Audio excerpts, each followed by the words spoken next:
the cage is so big, and you're so fast, and you're so good at what you do. Do what you do. Don't put yourself under too much pressure. Can Conor beat Nate?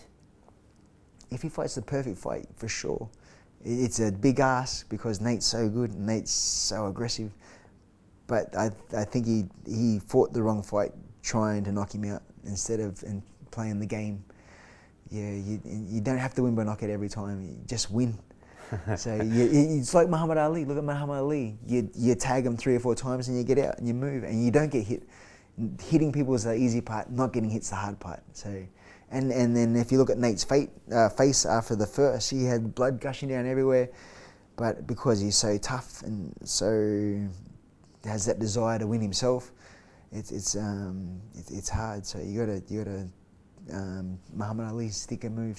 Yeah. As a fighter, what do you make of the whole Conor McGregor phenomenon? You've been watching him for a few years.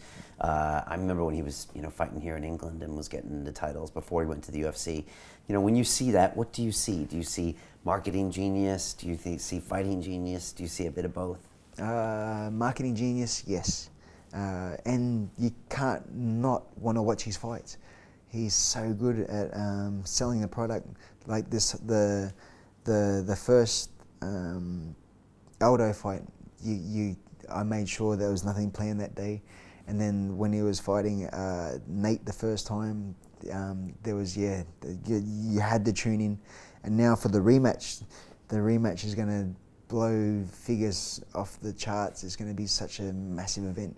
It's just a shame it didn't happen for 200, but at the same time, it's not 200, but it's going to be bigger than 200 because I dare say more people will tune in for that fight than they will for 200 because it's got classic written all over it. And the same, like we were talking about this before, who will change their game plan, what adjustments are going to be made, and will it be the same result, or can Conor shock the world and beat this massive giant who is Nate Diaz?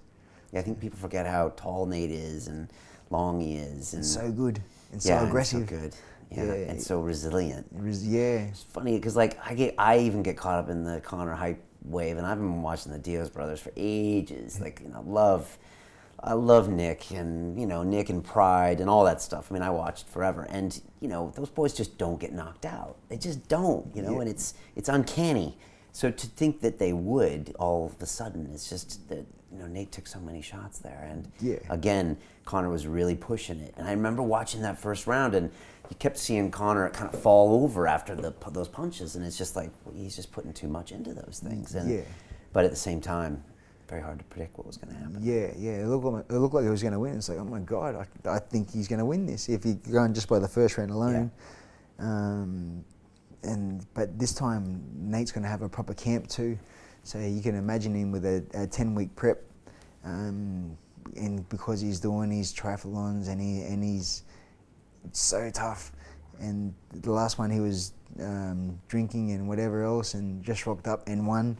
So to imagine him, and then in his after-fight speech too, he said, in theory, if I was fit, I wouldn't have got hit at all. So it's going to be really exciting. And what do you think Conor should not do? Do you think there's certain things where you're like, okay, sometimes it's too much, or sometimes being the champ can get to you? Do you think he puts too much pressure on himself? Yeah, I think he's created his own monster, where before he'd predict round 3 or predict round 2, but it seemed like the last 2 or 3 fights, it all had to be round 1. I'm going to get out of him round 1. You're just a bum. You're round one. Where if he had to just, again, like we were just talking about before, thinking you head 5 rounds and then if it happens, it happens. But yeah, I know he wants to be the next Muhammad Ali, but it's so hard. And then again, if round 2 comes and you haven't knocked him out, and then you're in the 4th, in the 5th rounds, you've got that mental pressure. It's like, oh, he's still here. I'm making a fool of myself because I called round 2 and he's here in round 4. So, but if you just knock him out, it's still cool. It's just, but I don't know. It's his thing. I'm different.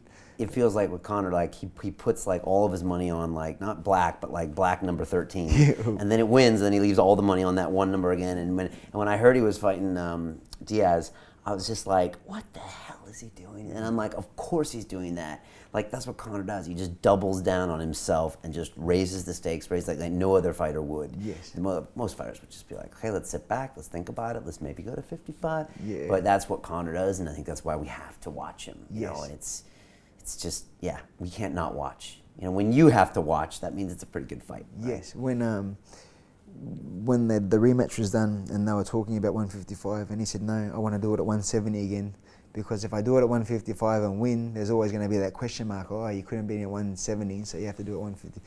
So I can't give the guy enough credit. It's like, man, that's hardcore.